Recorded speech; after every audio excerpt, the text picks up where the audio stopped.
Հիմա տեսեք Գեգամ Նազարյանն ինչ անում, ուշադրություն դարձրեք։ Առաջին նա հանձնարարություն է տալիս իր արևին, այնտեղ կանգնած Նիկոլ Փաշինյանի охранникներին, դեսել է շատ լուրջ բան, որ լրագրողներին այդտեղից հավաքեն, հեռացնեն։ Տեսեք խուլիգանության հանցակազմի հատկանիշը որն է, ասում է, իրեն բարձր է դասում հասարակությունից։ Բնականաբար այդ մարդիկ որևէ գործողություն չեն կատարում, որտեղ դու ով ես, որ հանձնարարություն տաս պետական ծառայողներին,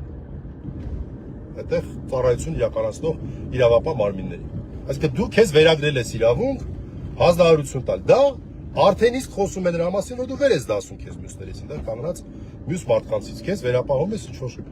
իրավունքներ, որը որ դու չունես եւ չես կարող։ Չնայած չգիտեն կարող է Նիկոլը քեզ տվել այդ իրավունքը, բայց դե տղեկը այդտեղ կանգնած երևի թե դրանից տեղյակ չէ։ Էական չի։ Ես խոսում եմ այդ բանի մասին, իրեն հասարակությունից վեր դասելու, իրեն մյուսներից վեր դասելու խուլիգանական դրդման մասին եմ խոսում։ Արդեն այդ խուլիգանական դրդումը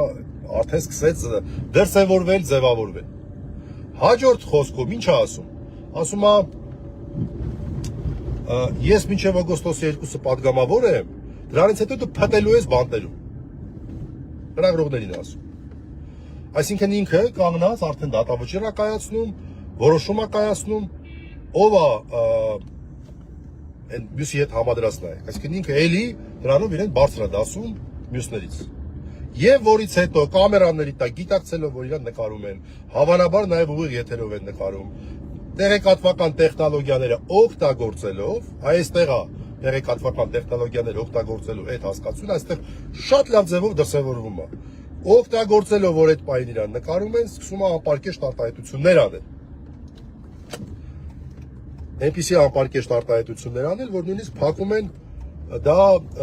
այսպես երկու տեսագրություն եմ տեսել, փակում են, բայց շրթունքներից պարզ էր, որ շատ ներողություն պորնիկ բարի օգտագործմամբ ինչ-որ արտահայտություններ էր անում։ Այդ շուրթերի շարժումներով նման տպավորություններ։